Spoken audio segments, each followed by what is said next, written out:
Good day, ladies and gentlemen. In this video I'm going to be breaking down what it means to move SL to BE. Okay, for those of you that happen to be in signal groups, you would have seen something like this: move SL to BE. Alright, so I'll be breaking it down and how to properly do it. Okay, so SL, as you already know, simply stands for stop loss. Okay, while BE simply stands for break even. So whoever is giving the signal, once he makes that call simply implies that you move your stop loss to a break even position. So what is a break even position? Your break even position is simply your entry position. So if it's a buy trade, it's simply asking you to move your stop loss to the level at which you bought. So if market reverses and stops you out, you are going to exit the trade without a loss nor a profit. So hence the name break even.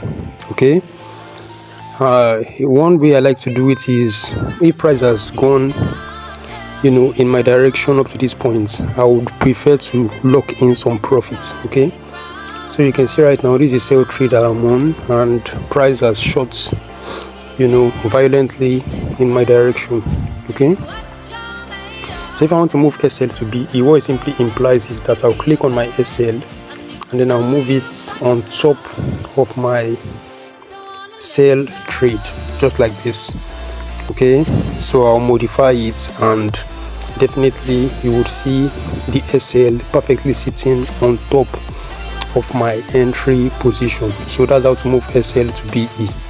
But if price has moved considerably in your direction, it is no longer wise to move SL to BE. Instead, what you can do is to move your stop loss to a position where even if price reverses, you are going to leave with some profit. Okay, so in a situation like that, I call that manual trailing.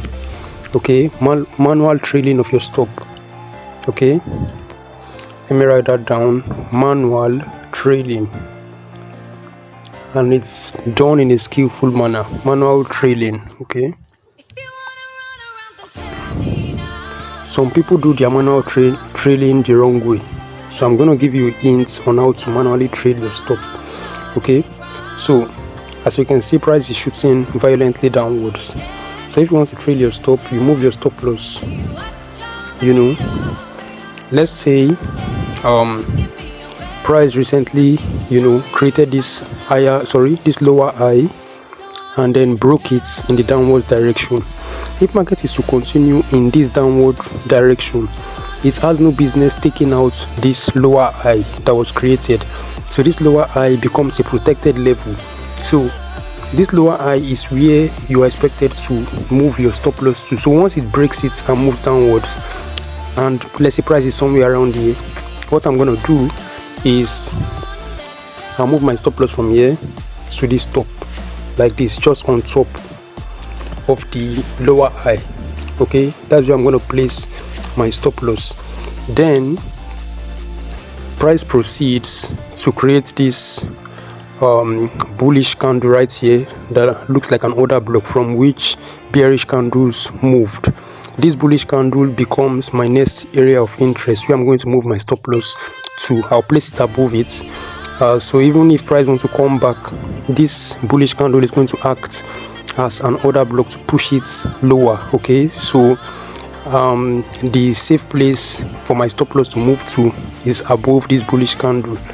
Okay, so I'll move it next place I'll move my stop loss to will be somewhere around here. I'll give some space above the bullish candle in case price wants to quickly retest it. Okay, so instead of retesting, price pushed lower. Okay, pushed lower and then came to give me another bullish candle right here. Then it broke below that bullish candle. Just around the top of this bullish candle is the next place I'm gonna be moving my stop loss to. So I hope you are learning something. So I'll move my stop loss just above this bullish candle. I'll give some space and then I'll put it here. You can see right now I've locked in enough profits. So even if price reverses, I expect this bullish candle to react, okay, in order to push price lower. Okay, that's the logic behind placing it here. So some people just move their stop loss, locking profits randomly. You don't do it randomly, you do it in a systematic manner. Okay, so that systematic manner is what I just taught you. Okay, so very, very systematic.